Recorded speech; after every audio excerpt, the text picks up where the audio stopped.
les vraies raisons pour lesquelles les Occidentaux s'acharnent sur la Libye de Kadhafi sont les suivantes. Premièrement, le lancement d'un satellite africain. C'est Kadhafi qui offre à toute l'Afrique un satellite de télécommunication, et opère la première vraie révolution des temps modernes. Ce satellite appelé RASCOM assure la couverture universelle du continent, pour la téléphonie, la télévision, la radiodiffusion, et de multiples autres applications telles que la télémédecine et l'enseignement à distance.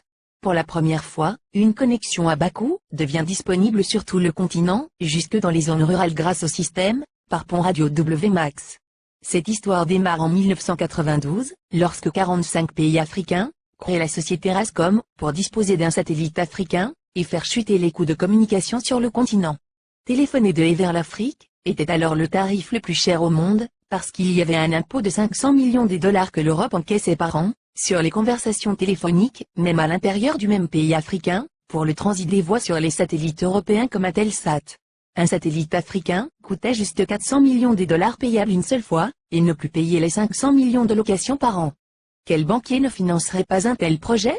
Mais l'équation la plus difficile à résoudre était: comment l'esclave peut-il s'affranchir de l'exploitation servile de son maître, en sollicitant l'aide de ce dernier pour y parvenir? Ainsi, la Banque mondiale, le FMI, les États-Unis, l'Union européenne, ont fait miroiter inutilement ces pays pendant 14 ans. C'est en 2006 que Kadhafi met fin au supplice de l'inutile mendicité. Aux prétendus bienfaiteurs occidentaux pratiquant des prêts à taux usuraires, le guide libyen a ainsi mis sur la table 300 millions de dollars, la Banque africaine de développement a mis 50 millions, la Banque ouest-africaine de développement, 27 millions, et c'est ainsi que l'Afrique a depuis le 26 décembre 2007 le tout premier satellite de communication de son histoire. Dans la foulée, la Chine et la Russie s'y sont mises, cette fois en cédant leur technologie, et ont permis le lancement de nouveaux satellites sud-africains, nigérians, angolais, algériens, et même un deuxième satellite africain, est lancé en juillet 2010. Et on attend pour 2020, le tout premier satellite technologiquement 100% africain, est construit sur le sol africain, notamment en Algérie. Ce satellite est prévu pour concurrencer les meilleurs du monde, mais à un coût 10 fois inférieur, un vrai défi. Voilà comment un simple geste symbolique de 300 petits millions peut changer la vie de tout un continent. La Libye de Kadhafi a fait perdre à l'Occident, pas seulement 500 millions de dollars par an, mais les milliards de dollars de dettes, et d'intérêts que cette même dette permettait de générer à l'infini, et de façon exponentielle, contribuant ainsi à entretenir le système occulte, pour dépouiller l'Afrique. Deuxièmement, l'institution d'un fonds monétaire africain, entre autres. Les 30 milliards de dollars saisis par M. Obama appartiennent à la Banque centrale libyenne, et prévus pour la contribution libyenne à la finalisation de la Fédération africaine à travers 3 projets phares. La Banque africaine d'investissement à Sirte en Libye. La création dès ce 2011 du Fonds monétaire africain, avec un capital de 42 milliards de dollars, avec Yaoundé pour siège. La Banque centrale africaine, avec le siège à Abuja au Nigeria, dont la première émission de la monnaie africaine, signera la fin du franc CFA grâce auquel Paris a la main mise sur certains pays africains depuis 50 ans. On comprend dès lors et encore une fois la rage de Paris contre Kadhafi.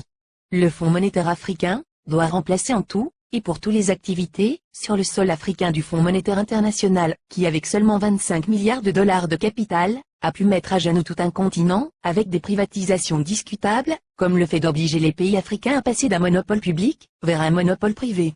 Ce sont les mêmes pays occidentaux qui ont frappé à la porte, pour être eux aussi membres du Fonds monétaire africain, et c'est à l'unanimité que le 16 au 17 décembre 2010 à Yaoundé les Africains ont repoussé cette convoitise, instituant que seuls les pays africains seront membres du Fonds monétaire africain. Il est donc évident qu'après la Libye la coalition occidentale déclarera sa prochaine guerre à l'Algérie, car, en plus de ressources énergétiques énormes, ce pays dispose d'une réserve monétaire de 150 milliards d'euros.